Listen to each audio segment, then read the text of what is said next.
Coba is located to the west of the archaeological zone of Tulum, in the middle of the dense tropical forest of the state of Quintana Roo. Flanked by its 5 lakes, the city was one of the most important Mayan capitals during the Classic period, between 250 and 900 AD. Today, more than 1,000 years later, this unique archaeological site includes outstanding elements, such as the Pyramid of Nohoch Mul, the highest pyramid in the Yucatan Peninsula, and the second in the whole Mayan world. Or like the Temple of the Frescoes, which still preserves significant fragments of exquisite mural painting.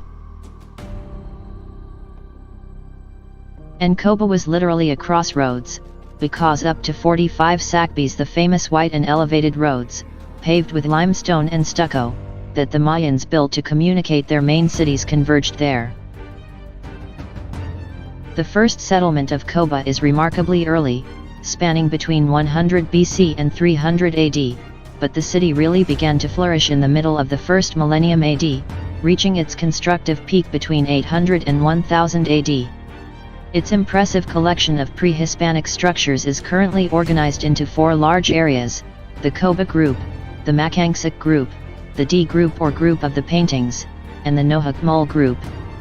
In each of them, you will find authentic archaeological jewels, from great pyramids and temples to detailed stelae and frescoes that tell us the story of the magnificent Maya civilization. Upon the arrival of the Spanish conquistadors, around the year 1550, the great Mayan city of Coba was already abandoned. Coba is a great puzzle made up of all kinds of structures to which different stelae and other architectural and decorative elements are added.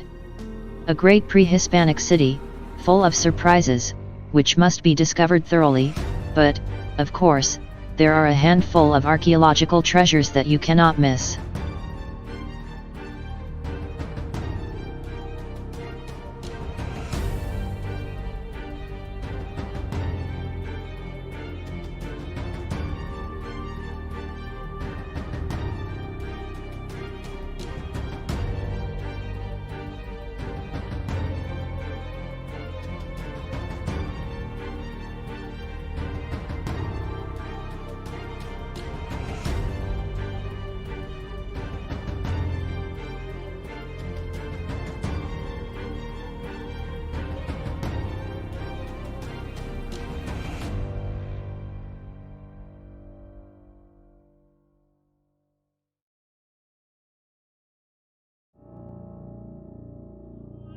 The Pyramid of Nohoch Mul.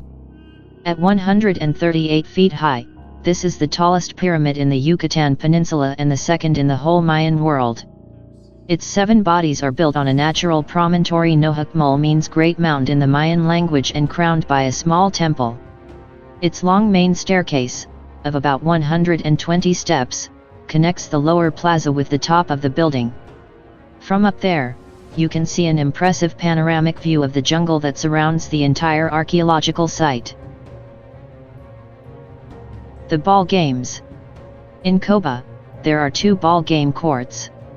One of them is in the Coba group and shows figures of prisoners, representations of human skulls, and some hieroglyphic inscriptions. The other one, in Group D, is similar to the latter, but its game rings show the symbol of Venus, a depiction related to war, sacrifice, and death. Both are good examples of what this important sacred game represented for the ancient Mayans.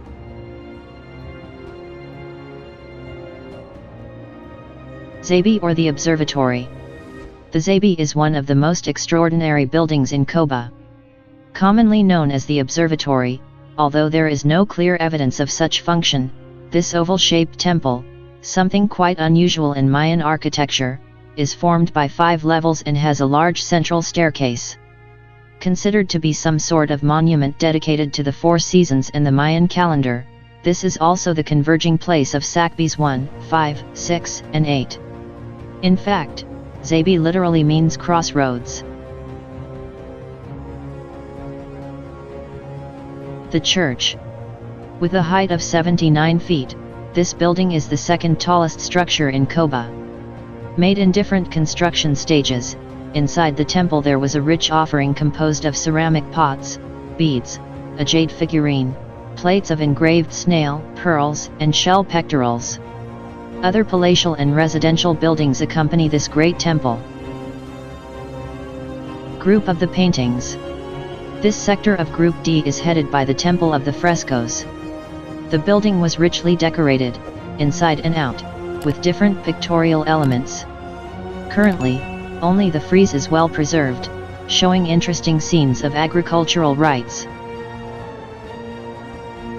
Only about 5% of the temples, pyramids, and palaces that formed the ancient city of Coba have been rescued by the archaeologists. The remaining 95% are still covered by the dense jungle.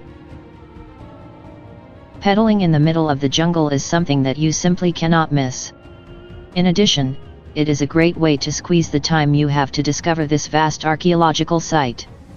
Do not forget that you are right in the middle of the jungle and humidity and heat can play a bad trick on you, so along with all the pedaling, keep yourself well hydrated.